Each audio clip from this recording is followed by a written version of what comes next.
In order to strengthen the capacities of the next generation of thought leaders in Southern Africa, USAID Resilient Waters Program, together with the Center for Sustainability Transitions at Stellenbosch University, awarded bursaries to 11 Southern African postgraduate students.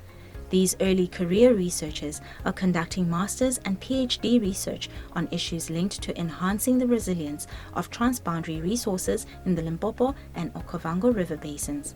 Their research contributes towards the overarching goal of Resilient Waters, which sought to build more resilient and water-secure Southern African communities and ecosystems through improving management of transboundary natural resources and increasing access to safe drinking water and sanitation services. These videos introduce the students and highlight their exciting work as future change makers in Southern Africa.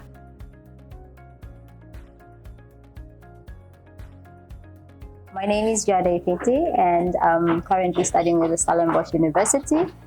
I am conducting research on raw water supply, and I'm looking at evaluating the raw water supply in a sense of how effective is it and the type of approach that we are using in Namibia, of which is community-based management approach.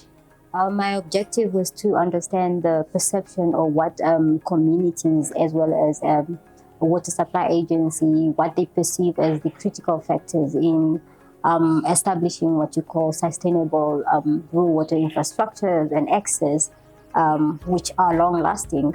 And based on that, I had found that there are some challenges that we have come across, mainly with regards to delayed repair maintenance, as well as we have a dependency syndrome as well, and then we look at also the issues of financing and so forth.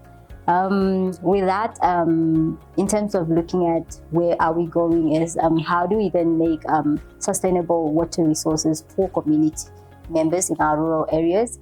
And one of the recommendations would be that perhaps we need to look at delegating privatization of repair and maintenance for rural communities, as well as perhaps trying to strengthen coordination as well as working together in terms of the key stakeholders in trying to get to the sustainable resource for community members. These are some of the reflections I have looked at, and many more to come, of course.